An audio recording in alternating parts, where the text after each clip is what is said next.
The sound of machines at the mine can be heard from the miner's shack in what is called the Platinum Belt.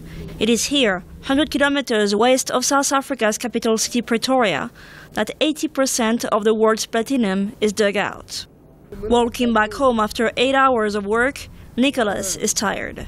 Since last year, the 26-year-old miner spends his day in the dark, hundreds of meters underground.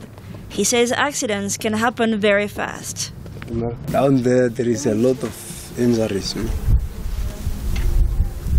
Even the hanging wall, the hanging wall. So sometimes the rocks is falling, something like that too. 10,000 people live in Ikemeleng township. Miners like Nicolas earn around $500 a month working for nearby mining companies such as Anglo-American.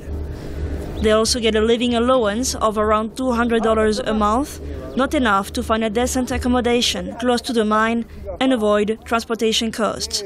So the vast majority of them prefer sending the money to their families and live in nearby shacks. Thobeli has been working here for 8 years.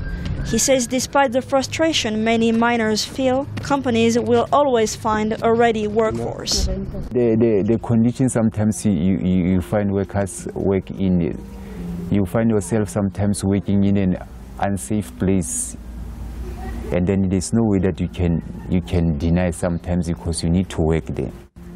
His shack has no electricity, no running water, and the outside toilet is shared with 2 other families.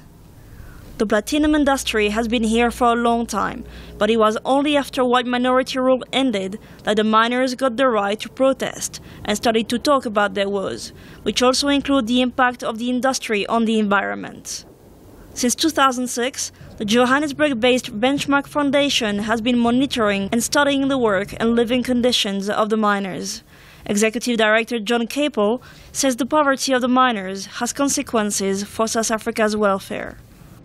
Those workers become a burden on the community, on local health facilities, on clinics, on everything else. So government needs to be looking at this and saying what is needed around the mining industry for workers, for communities. How can we improve the lives and working conditions? How can we implement laws?